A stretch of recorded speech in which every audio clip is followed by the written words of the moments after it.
அன்று ஜோதிஷி சொன்ன வார்த்தை என்று மெய்யாக போய்விட்டது. சரி, அப்படின்னா இனிமேல் இந்த பிள்ளைகள் நமக்கு அவசியம் இல்லை. வேண்டாம். மீண்டும் அந்த தலையாரிமார்களை அழைத்து, தலையாரிமார்களே என்னையா சரியான காரகத்தில் இந்த 2 குழந்தைகளை போட்டு விட்டு வாருங்கள். அப்படி என்று சொல்லும் போது திரும்பி கூட பார்க்காமல் வந்து விடுங்கள். 2 குழந்தைகளையும் கொண்டு முக்காட்டிலே ஒரு வேப்பமர மூட்டிலே போட்டார்கள். ரைட்டா?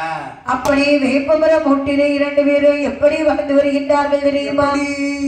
முட்டகத்தை வண்டிடுனாள், முட்டகத்தை வண்டிடுனாள், ஒளிவாளை சக்கியம்மையே, ஒளிவாளை சக்கியம்மையே, முட்டகத்தை வண்டிடுனாள், முட்டகத்தை வண்டிடுனாள்,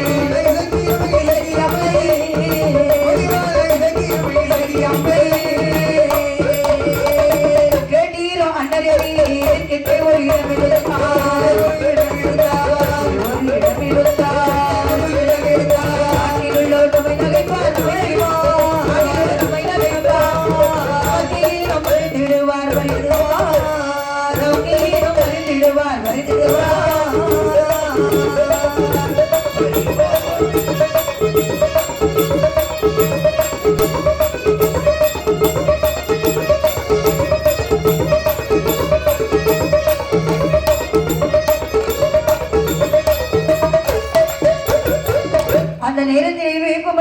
இவர்கள் 2 பேரும் இருக்க, சரி, அங்கே இந்த நீலராஜனும் நீலி அம்மையுமாக வந்திருக்கும் போது நீலி அம்மையானவள் அண்ணனை பார்த்து சொல்லுகின்றாள். என்ன சொல்லுகின்றாள்? அண்ணா, நாம 2 பேரும் இந்த வேப்பமர மூட்டிலே இருந்தோமே, ஆனால் பாக்குறவங்க யாரும் நம்ம அண்ணன் தங்கன்னு சொல்ல மாட்டாங்க. சொல்ல மாட்டாங்க. பாக்க ஒரு நாள் உண்மை சொல்ல மாட்டாங்க.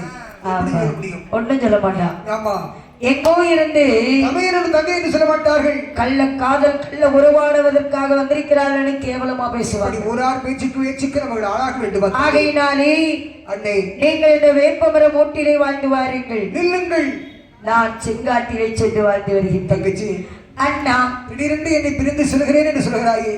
ஆமா, உன்னை பிரிந்து இத்தனை நாள் நான் வாழ்ந்து கொண்டுமா? இல்லை, ஆனாலும் காலத்துடைய கட்டாயம் பிரிந்துதான் வாழ்ந்தாக வேண்டும். உண்மைதான். ஆனால் நீ என்னை எப்பொழுதெல்லாம் சந்திக்க வருவாய்? அண்ணா,